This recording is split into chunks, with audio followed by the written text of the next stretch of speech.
Amalan apa yang baik kita kerjakan saat hati sedih dan diberi cobaan? Yang pertama, yakinlah teman-teman sekalian, kalau cobaan bukan cuma kita sendiri, semua orang. Pernah saya tanya di sini, siapa di antara kita sini teman-teman yang tidak pernah dihina orang? Ada? Ada nggak? Mana coba angkat tangan. Kasih mikrofon, coba dia jelaskan kita bagaimana dia seumur hidup gak pernah dihina. Ada orang di sini gak pernah digunjing, gak pernah digibah orang lain, ada yang gak pernah difitnah, ada yang tidak pernah keselio, hah? Atau semua pernah keselio? Hah? Coba mana? Ada nggak? Kalau ada saya kasih mic biar dia cerita pengalamannya. Hebat sekali seumur hidup gak pernah keselio. Hah? Subhanallah, cobaan itu kalau datang, semua orang lalui, bukan kita sendiri. Cuma tergantung ya kadar besar dan ringannya itu.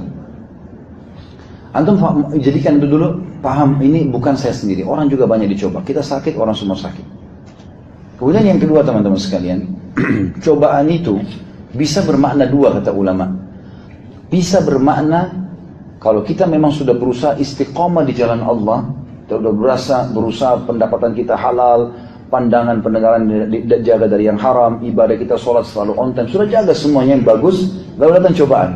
Tetangga caci maki misalnya, ada masalah ini, ada masalah itu, maka ini pembersihan sisa dosa kalau masih ada atau peninggian derajat. Kata ulama ada sebagian derajat di surga, itu nggak bisa dijangkau kecuali 100 tahun sholat malam, 100 tahun puasa, 100 tahun zakat, tapi umur antum cuma 60 atau 70. Allah mau kita sampai di situ, bagaimana Allah uji dengan 10 tahun penyakit. Ada orang kira tiba-tiba buat masalah, kita nggak salah. Anda sudah tahu, oh saya nggak salah, orang ini buat, sudah senyum saja. Oh berarti Allah sedang siapkan saya sesuatu. Seperti itu. Atau memang dasarnya dijadikan sebagai bahan introspeksi diri, muhasabah. Mungkin ada dosa antum lakukan. Misal antum pernah menggibah orang dulu, sekarang antum bergibah. Sunnatullah. Kita pernah mencuri, sekarang barang kita dicuri orang lain. Itu sunnatullah, terjadi. Tidak mungkin orang yang berbuat dosa lalu kemudian luput begitu saja tanpa diuji oleh Allah SWT. Gitu kan? Maka ini bisa dijadikan sebagai bahan muhasabah. Yang ketiga adalah selalu ucapkan kalimat istirja. Kalimat istirja itu kalimat inna lillahi wa inna ilaihi raji'un. Kami milik Allah, kami akan kembali kepada Allah. Kata Allah SWT dalam Al-Quran surah Al-Baqarah, a'udzubillahi minasyaitonir rajim wa basyyiris sabirin alladzina idza asabathum musibatun qalu inna lillahi wa inna ilaihi raji'un. Allah bilang ulaika alaihim salawatun min rabbihim wa rahmah wa ulaika humul muhtadun. Yang artinya sampaikan berita gembira kepada orang yang sabar kalau mereka ditimpa musibah, maka mereka mengatakan kami milik Allah, kami akan kembali kepada Allah. Mereka lah orang-orang yang mendapatkan jalan keluar dari Tuhan mereka. Nah, salawat dan rahmat itu artinya kasih sayang, jalan keluar, petunjuk, ya, dan rezeki, dan mereka lah orang yang mendapatkan petunjuk. Dan dalam hadis Nabi SAW, siapa yang menimpa musibah lalu dia membaca inna lillahi wa inna ilaihi raji'un, ditambah dengan doa Allahumma ajirni fi musibati wa akhlif li khairan minha. Kami milik Allah, kami akan kembali kepada Allah. Ya Allah, tolonglah aku dalam musibahku ini dan gantikan aku yang lebih baik darinya, kecuali Allah akan ganti kesedihannya menjadi kegembiraan. Makanya Ummu Salamah radhiyallahu anha berkata pada saat suaminya meninggal, Abu Salamah, dia bilang, saya tinggal di Habasyah, di Ethiopia, saya mendengar sabda Nabi SAW ini. Lalu saya coba amalkan, tapi sambil saya bertanya-tanya, kira-kira siapa yang Allah akan gantikan pengganti Abu Salamah? Abu Salamah ini orang-orang yang awal masuk Islam dan terkenal dengan kesolehannya. Waktu itu masih sedikit umat Islam. Tapi dia bilang, saya terus amalkan doa ini selama 3 bulan. Akhirnya datanglah lamaran Nabi SAW, dan saya yakin kalau Nabi pasti lebih baik daripada Abu Salamah. Yang keempat, nikmati prosesnya. Nikmati prosesnya. Teman-teman, antum berkeluh kesah pada saat sakit perut, lagi flu, lagi demam, tetap akan dilalui. Nikmati proses coba.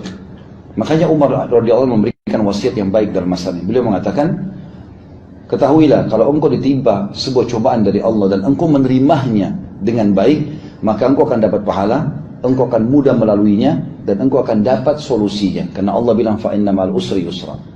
Dan kalau engkau tidak menerima itu sebagai keputusan dari Allah, kayak bangun tidur sudah sakit misalnya, flu, demam, engkau berkeluh kesah misalnya, maka engkau tetap harus melaluinya. Engkau dapat dosa dan engkau tidak bisa mendapatkan jalan keluarnya. Maka lebih baik kita nikmati proses. Benar nggak? Jadi sama saja, kita keluh kesah sama saja. Toh juga akan proses itu, ya. Akan kita lalui proses itu. Dan yang terakhir, yang kelima, teman-teman berdoa kepada Allah SWT. Tetap minta ikhtiar untuk minta diberikan jalan keluar. Nabi SAW sudah pasti dijanjikan kemenangan di Badr. pasti menang, dijanjikan menang di Badar. Sampai Nabi SAW waktu itu ya mengatakan kepada para sahabat, tidak ada seorang pun di antara kalian demi Allah yang hadir di sini kecuali pasti masuk surga kalau terbunuh. Maka sahabat dijamin asal mati syahid masuk surga. Lalu Nabi SAW masuk kemah bersama Abu Bakar. Lalu Nabi SAW menghadap kiblat, nangis minta sama Allah. Sampai Abu Bakar kesian, ya Rasulullah, kenapa anda begini? Kenapa harus begini, maksain diri begini, luar biasa gitu. Hai Abu Bakar, saya tidak tenang sampai saya betul-betul ya meyakinkan diri saya bahwasanya pasukan ini akan menang.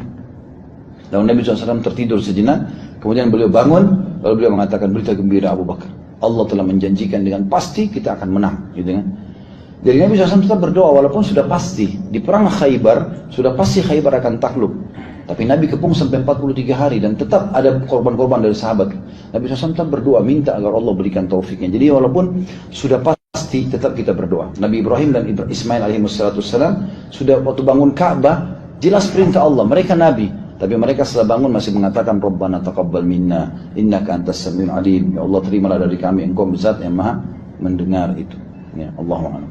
Baik, sudah jam 1 lewat teman-teman sekalian. Insya Allah besok masih ada. Ya. Nanti pertanyaan sisanya saya akan jawab besok siang. Insya Allah. Bismillah, kalau Allah masih berikan umur kepada kita. Mudah-mudahan bermanfaat. Subhanakallahumma bihamdika. Asyhadu an la ilaha illa anta astaghfiruka wa atubu ilaik.